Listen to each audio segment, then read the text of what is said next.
ढोल गवार शूद्र पशु नारी, ये सब ताड़ना के अधिकारी। ये चौपाई हर जगह चर्चा में है, मीडिया, आम लोग, विद्वान लोग, सब ये साबित करने की कोशिश कर रहे हैं कि गोस्वामी तुलसीदास दुबे कुछ गलत नहीं लिखा है, हम गलत समझ रहे हैं। ताड़ना का ये अर्थ है, ताड़ना का वो अर्थ है।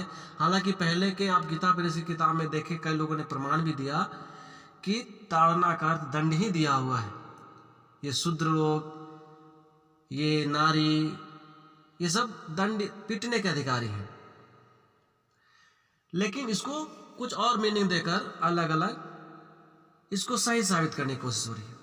चलो मान भी लेते हैं कि ये अग्नि परीक्षा तुमने पास कर ली, ये संकट तुमने पार कर ली, साबित कर दिए कि तुलसीदास दुबे, बल्द आत्माराम दुबे सही आदमी था। शूद्रों के प्रति घृणा नहीं थी, नारियों के प्रति घृणा नहीं थी। हालांकि नारी के प्रति घृणा तो होना ही था। एक नारी के द्वारा दुत्कारा गया था, वो बाबरा आवारा आदमी जो कैसे कैसे रात में गया नाव, और कैसे करके कहानी जो है, और उसको उसकी पत्नी कि कोई भी इस तरह के आवारा पशुओं को कोई भी घर से बाहर निकाल ही देता है।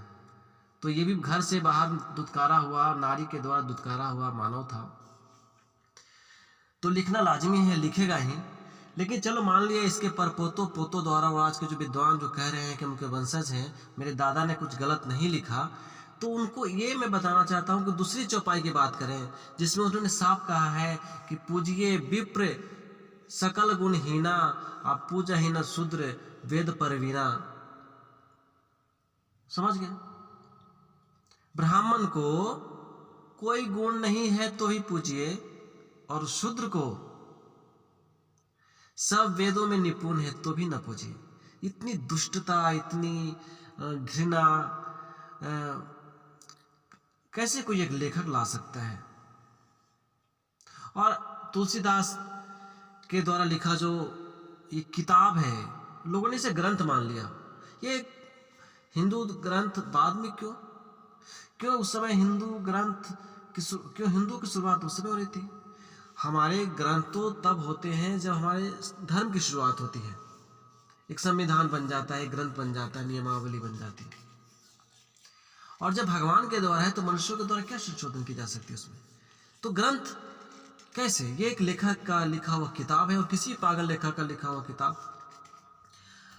उसमें विद्वता हो सकती है, जानकारी हो सकती है, उन्होंने उसमें कई श्रृंगार रस, भक्ति रस भरे हैं, ये उसकी दूसरी विधा है, उसमें है। लेकिन घृणा से भरा हुआ ये मनुष्य अगर कुछ अच्छी बातें लिख भी लेता है तो दूसरे मनुष्य जिसके प्रति उसने घृणा व्यक्त किया है कैसे उसे एक्सेप्ट कर सकते हैं? और कोई सही साबित कैसे कर सकता है उसको कि आदमी निष्पक्ष था और भगवान ये के तुल्य पूजनीय माना जाए इसे, और ऊंचा दर्जा दिया जाए? ऐसे लोग तो खुद ही वैचारिक तौर पे शूद्र होते हैं। जो ये आज की बात कह रहे हैं कि गीता में लिखा है कि कर्म के आधार पर मैंने वर्ण की व्यवस्था की, तो ये तो घिनौना कर्म है समाज के प्रति, समाज के लोगों के प्रति। तो इस विचार से ये जो तुलसीदास दुबे हैं तो खुद शूद्र विचार का आदमी है, शूद्र है। तो ऐसे लोग को पूजनीय नहीं बना सकता। और ऐसे लोग आज के समाज में, जबकि सारे लोग सजग हो चुके हैं, किसी एक को नज़रअंदाज नहीं कर सकता। अगर वो नज़रअंदाज करता है तो खुद नज़रअंदाज कर दिया जाएगा, इसका विरोध करके इसको हटा दिया जाएगा।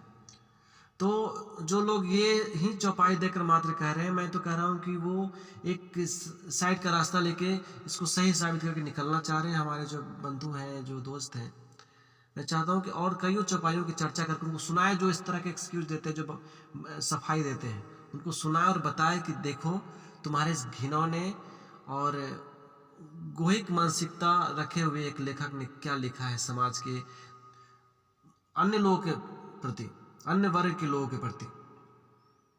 तो ये अब नहीं चल सकता उनकी। अब हम लोग सब सजग हो चुके हैं और अपने अधिकार के लिए लड़ेंगे। और आज़ादी हुई है, अंग्रेज़ों से हुई है। ये वो भी बाहर से आए हुए लोग थे और एक और बाहर से आए हुए लोग हैं जो आज घुल मिल गए हैं। तो अगर घुल मिल गए हैं तो उन्हें घुल मिल कर रहना ही पड़ेगा। अगर वो बाहर नहीं जाना चाह रहे हैं तो वो एक दूसरी बात हो सकती है कि उनके प्रति क्या किया जाए, लेकिन फिलहाल के तौर पे अगर वो बाहर नहीं भी जाए तो भी घुल मिल कर ही रहना होगा, बराबर ही मानना पड़ेगा।